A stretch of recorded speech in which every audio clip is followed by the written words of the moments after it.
Assalamualaikum warahmatullahi wabarakatuh. Perkenalkan, nama saya Arya Duta Lihanda. Di sini saya ingin menjelaskan mengenai Konferensi Denpasar dan Konferensi Bandung. Baik, yang pertama-tama ada Konferensi Denpasar. Konferensi Denpasar sendiri merupakan lanjutan dari Konferensi Malino dan Konferensi Pangkal Pinang yang bertempat di Bali Hotel Denpasar, Bali, dari tanggal 7 sampai 24 Desember tahun 1946.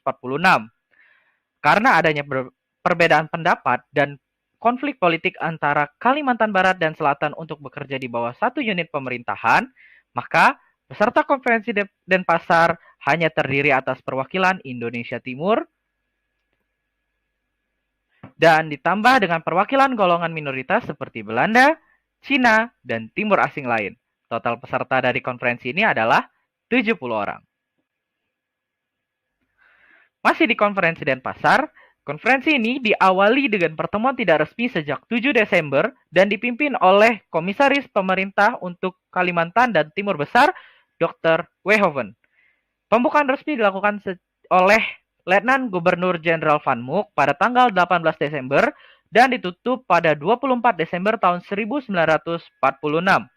Dalam waktu yang sangat cepat, konferensi ini menghasilkan dokumen yang membahas pembentukan Komisi Mahkota atau perantara dengan Kerajaan Belanda, Dewan Perwakilan Rakyat Sementara atau DPRS, pembagian kekuasaan, keuangan, dan pendirian daerah otonomi, kepala negara bagian, kabinet, dan menteri negara Indonesia Timur. Terpilih sebagai kepala negara Indonesia Timur pertama pada tanggal 24 Desember 1946, beliau adalah Cokorda Gede Raka Sukawati. Beberapa peristiwa seputar konferensi ini juga adalah perang puputan oleh Letkol I Gusti Ngurah Rai di Desa Marga dan pembantaian Westerling di Makassar. Baik, di sini bisa dilihat dari kiri ke kanan yang berkacamata ada GJHR Dewal, lalu sebelahnya ada Dr. Wehoven, sebelahnya Dr. H.J. Van Mook, dan sebelahnya ada Dr. E.O. Baron van Butzlar. Baik, kita berpindah ke Konferensi Bandung. Konferensi Bandung sendiri biasa juga disebut dengan KTT Asia Afrika atau Konferensi Tingkat Tinggi Asia Afrika atau KAA. Baik, konferensi ini merupakan konferensi tingkat tinggi. Dan juga konferensi ini merupakan konferensi antara negara-negara Asia dan Afrika yang kebanyakan baru saja memperoleh kemerdekaan. KAA diselenggarakan oleh Indonesia, Myanmar yang dulunya Burma, Sri Lanka yang dahulunya Ceylon, lalu India dan Pakistan. Konferensi ini dikoordinasi oleh Menteri Luar Negeri Indonesia, Sunario. Nah, masih di Konferensi Bandung. Pertemuan ini berlangsung antara 18 April sampai 24 April tahun 1955 di Gedung Merdeka, Bandung, Indonesia dengan tujuan mempromosikan kerjasama ekonomi dan kebudayaan Asia Afrika dan melawan kolonialisme atau neokolonialisme Amerika Serikat, Uni Soviet, atau negara imperialis lainnya. Sebanyak 29 negara yang mewakili lebih dari setengah total penduduk dunia pada saat itu mengirimkan wakilnya. 10 poin hasil pertemuan ini kemudian tertuang dalam apa yang disebut dengan Dasasila Bandung.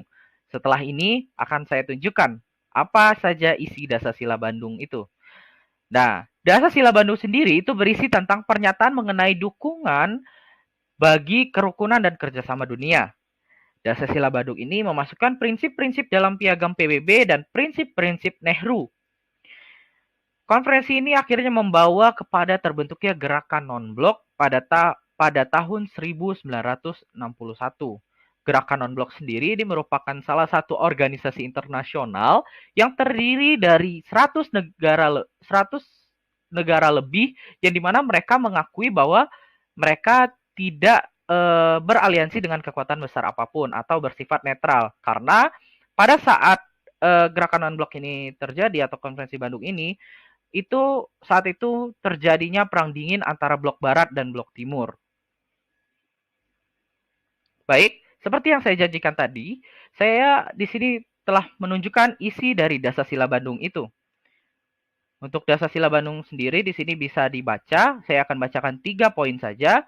Yang pertama ada menghormati hak-hak dasar manusia dan tujuan-tujuan serta asas-asas yang termuat dalam Piagam PBB atau Perserikatan Bangsa-Bangsa. Lalu yang kedua, menghormati kedaulatan dan integritas teritorial semua bangsa.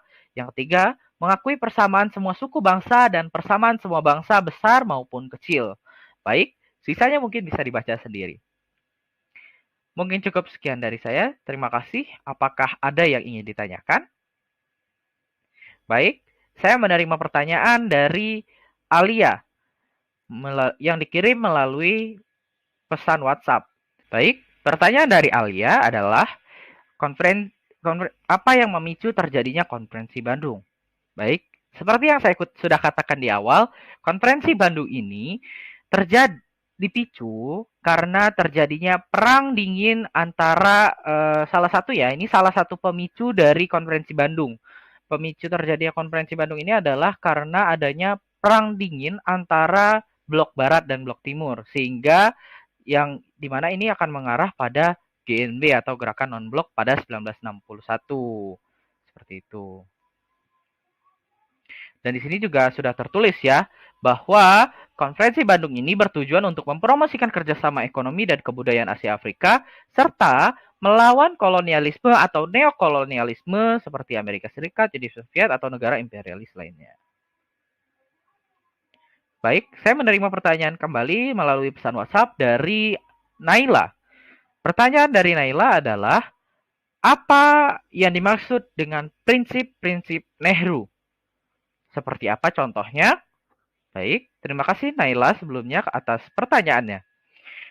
Untuk prinsip-prinsip Nehru sendiri, itu merupakan prinsip-prinsip yang dikemukakan oleh Nehru. Nah, Nehru sendiri itu merupakan seorang Perdana Menteri yang berasal dari India. Nah, dalam sebuah konferensi yang saya lupa itu bertempat di mana, beliau mengatakan bahwa ada 5 dasar prinsip-prinsip dalam berkehidupan berdampingan kalau tidak salah ya. Bahkan prinsip Nehru ini juga kita pelajari di dalam mata pelajaran PKN pada saat bab awal kelas 11. Nah, prinsip-prinsip Nehru juga tertuang di dalam 10 poin hasil konferensi Bandung atau yang disebut di sini Dasar Sila Bandung. Bisa kita lihat bahwa salah satu yang ada dalam prinsip Nehru itu poin nomor 2 yaitu menghormati kedaulatan dan integritas teritorial semua bangsa. Lalu ada satu lagi yang saya ingat yaitu menjaga perdamaian dunia. Seperti itu Naila. Baik, mungkin cukup sekian dari saya. Terima kasih. Wassalamualaikum warahmatullahi wabarakatuh.